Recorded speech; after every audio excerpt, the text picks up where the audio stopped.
Wandugu wapenzi, naanza kwa kuwapatia neno la pole. Poleni sana.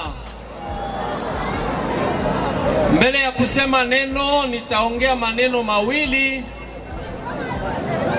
Nilitaka kuambia kwamba mutaturumia kidogo tu baada ya kusema tutapita na chomoka na kwenda, kwa sababu tuko na shughuli mingi za kufanya kwa ajili ya province yetu ya Sud Kivu na chef-lieu ambayo iko Uvira. Inasubiriwa huko, watu wako wengi kwenda kufanya lancement ya ujenzi ambao utaanza hapa Uvira wa kilomita 12 ya barabara ya beton arme, na inatakiwa nitoke na niende kuilanse. Wandugu wapenzi, tumekuja hapa na wanamemba wa serikali, mawaziri na wakuu wengine wa chumba letu la serikali. Neno tulitafuta kuambia ni kusema ya kwamba mwenye anakufa leo aliweza kuacha nyimbo zake ambazo zitabakia miaka na miaka na milele. Amina. Nilipenda kwa niaba ya serikali na kwa niaba ya watoto wote wa Sud Kivu tumpigie marehemu mikono kwa tala na kazi aliyoifanya siku zote aliishi hapa duniani.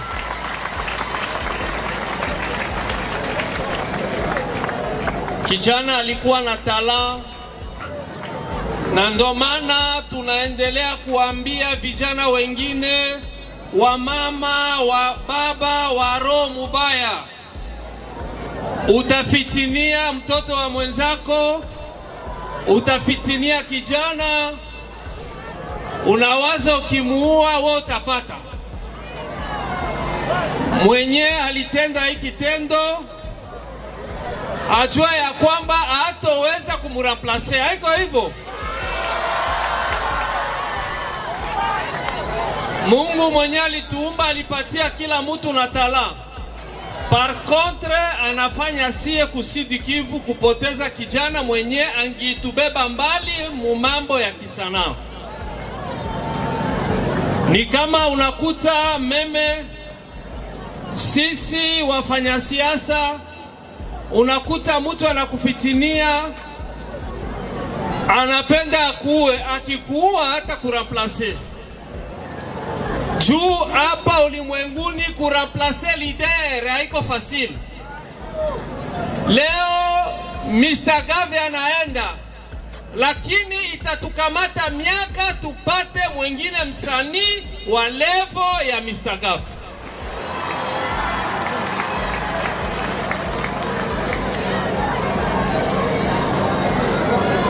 Itatupita miaka. Hata ukienda uwa un leader politique, unapenda wende uwe Jean-Jacques, eske kesho tazala mwingine Jean-Jacques? Kumbi naambia vijana tupendane, tukue kimoja, na umoja ndio nguvu. Bila umoja hatuwezi kuwa nguvu. Neno ya pili yetu ya serikali ni kusema ya kwamba nilipoingia na kuja munjia yote niliona watu wengi na wengine wako nje. Nikauliza protokoli, hawa watu wote wanaenda wapi na wanatoka wapi? Aseme wako naenda kukilio, wako naenda kukilio. Unajua sisi wafanya siasa, purke upate umati kama huu inabidi utoke jasho na fedha zikuisha. Haiko hivyo. Lakini hapa watu walikuja japokuwa jua, japokuwa ngumu maisha, watu walikuja kwa hiari yao wenyewe. Mjipigie mikono, mjipigie mikono. Hii ni leso ambao na sisi tunaichukua. Unapokuwa hapa duniani msiku zako, jitahidi kutenda mema. Ukitenda mema, ile mema itaonekana hata siku ya kufa kwako na watu watakuja wengi. Haiko hivyo? Aliimba mziki wake vizuri, ukapata wapendelevu wengi, na wengi leo wamekuja kumuaga na kusema tulikuwa pamoja na wewe na siku ya mwisho tutaendelea kuwa pamoja na wewe. Kwa kumalizia kabisa, nawaza jinsi meya alisema, sisi kama serikali tunajua hii kilio.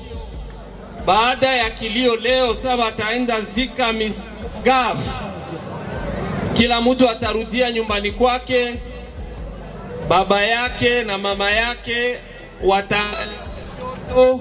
wataangalia kuume, watajikuta labda hawana mtu wa kuwasaidia.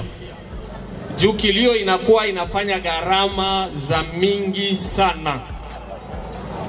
Ijapokuwa tulikwisha fanya michango mbalimbali.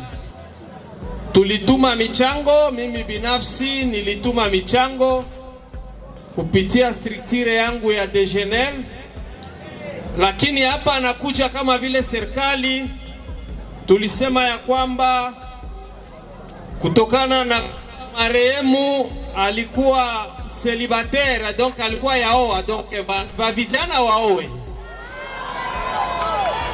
badada na mweye mwanze itika kuolewa. Iko hivyo, muache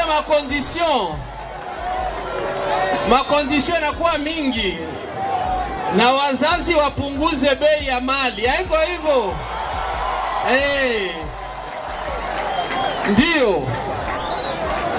Kwa hiyo kisheria, kama mtu amefariki kuacha bibi, jusi ya serikali tunapatiaka veve kome ya kuacha veve, ya kuacha mtoto, héritier numero anakuwa ni baba yake mzazi aliyemzaa. Haiko hivyo?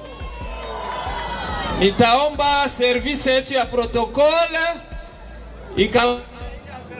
nione waende haraka sana wapatie baba yake mzazi, ni baba yake mzazi na mama yake, ni pesa zitawasaidia kusafirisha watu.